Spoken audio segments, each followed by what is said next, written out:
क्या है गाइस, जो मुझे मेरी प्रेजेंट लाइफ है ना, उसमें या तो मैं ट्रैवल में बिज़ी होता हूँ, या तो मैं मेडिटेशन में बिज़ी होता हूँ, या मैं अगर घर में हूँ तो कुछ जियो पॉलिटिक्स एनालिस्ट के वीडियो देखता हूँ कि दुनिया में क्या चल रहा है, कौन क्या कर रहा है, लड़ाइयों में क्या हो रहा है।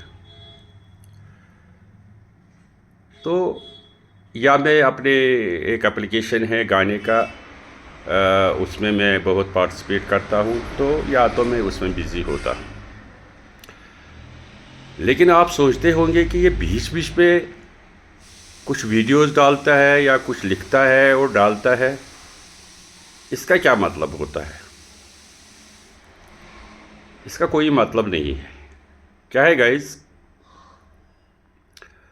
पूरी अपनी ज़िंदगी में हर एक के साथ ऐसा होता है कि कुछ चीज़ें ऐसी उस एक बंदे के साथ होती है जो कभी कभी उसको याद आती है कि उसने ये किया था। और बचपन से मेरा नेचर था कि मैं इग्नोर करता था। अगर मुझे गाली भी कोई देता था, मैं इग्नोर करता था। कोई पैसे खाता था, मैं इग्नोर करता था। कोई चीटिंग करता था, मैं इग्नोर करता था। कोई बैक बाइटिंग करता था, मैं इग्नोर करता था। और मैं उस जगह से भागता था। प्रॉब्लम क्या थी, मैं क्यों भागता था? मैं कमज़ोर नहीं था। मेरी एक प्रॉब्लम थी कि अगर कोई मुझे फिज़िकली लगता था, अगर मुझे लगता था कि मुझे ये फिज़िकल असॉल्ट करने वाला है, तो मैं आउट ऑफ कंट्रोल हो जाता था। ये मेरी वीकनेस थी। जब भी मुझे कोई हाथ लगाता था, धक्का देता था, मैं ऐसा वापस रिएक्शन देता था कि ये बाद में मुझे खुद को भी पछतावा होता था। तो उस चीज़ को बचाने के लिए मैं भागता था। इसलिए मेरे में ज़्यादा होता है कि कुछ चीज़ें जो मैंने इग्नोर की, वो मुझे जब याद आती है तो मैं वो वीडियो डालता हूँ। और क्यों डालता हूँ? क्योंकि मैंने इन 10 सालों में देखा है कि जिस जिस चीज़ का मैं वीडियो डालता हूँ ना, वो इरेज हो जाता है। वो थॉट प्रोसेस वापस नहीं आती है और मैं बच जाता हूँ। वरना थोड़ा सा अजीब सा लगता है कि भाई उसने मुझे ऐसा क्यों किया था, मैंने तो कुछ नहीं किया था, मैंने ऐसा क्यों नहीं बोला था उस वक्त। इसलिए मैं उनको ख़त्म करने के लिए बीच बीच में वीडियो डालता। अब आज की बात है,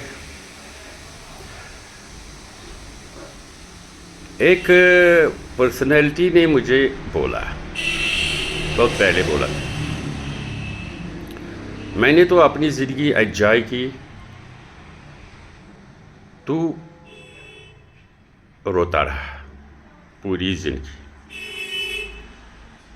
अब भी रोता है और आगे की भी रोएगा।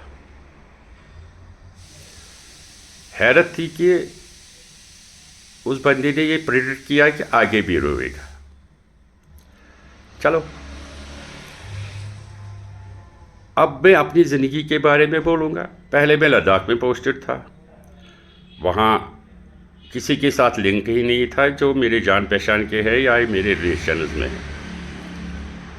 तो वहाँ मैं क्या करता था, एंजॉय करता था कि नहीं करता था, ये किसी को पता नहीं है। लेकिन जो वहाँ के दोस्त थे मेरे पास, उनको पता है ये कैसे गुजारता था ज़िंदगी वहाँ। उसके बाद मैं जम्मू आ गया। जम्मू में कुछ साल रहा, लेकिन मैक्सिमम टाइम मुझे बैंक में ही गुजरता था। और उस बंदे के साथ मेरा टाइम शाम के 8 बजे से लेकर 11 बजे तक होता था। मतलब उनके सामने में होता था। चाहे टीवी देखूं या कुछ देखूं, वो अलग सवाल है। सो पूरे दिन भर मैं ऑफिस में होता था और मैं कैसे एंजॉय करता था, क्या करता था दिन भर, एटलीस्ट उस बंदे को नहीं पता था। लेकिन मेरे कोलीगों को पता था मैं कैसे एंजॉय करता था अपना वर्क भी, या अपने कोलीग्स के साथ कैसे मैं दिन गुजारता था। उसके बाद मेरी ट्रांसफ़र हो गई पंजाब, और मैक्सिमम टाइम मैंने पंजाब में दिया एज ऑफिसर।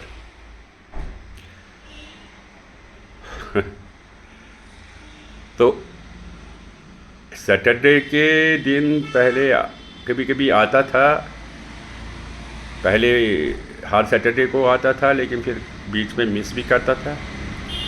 उस सैटरडे डे के दिन भी शाम को कुछ टाइम उसके साथ गुजारता था मैं, वही मानो 6 बजे 7 बजे से 11 बजे तक, उसमें भी टीवी देखना। मेरे कहने का मतलब है कि पूरी ज़िंदगी उसने मेरे को देखा ही नहीं कि मैंने कैसे गुजारी, लेकिन उसने बोल दिया कि आप तो रोते रहे।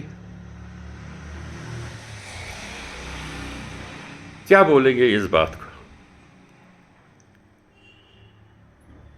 एटलीस्ट ये चीज़ तो उनको पता लग गया है। चलो मैंने पूरी ज़िंदगी अगर रोया भी उसके हिसाब से, लेकिन एटलीस्ट ये तो पता चलता है उनको कि आजकल यानी पिछले 10 साल से मैं नहीं रोता उसके हिसाब से। एंजॉय लाइफ क्या करना होता है ये वही जाने, और मुझे नहीं लगता था कि जो चीज़ वो कर रही थी उसको एंजॉयमेंट बोलते थे।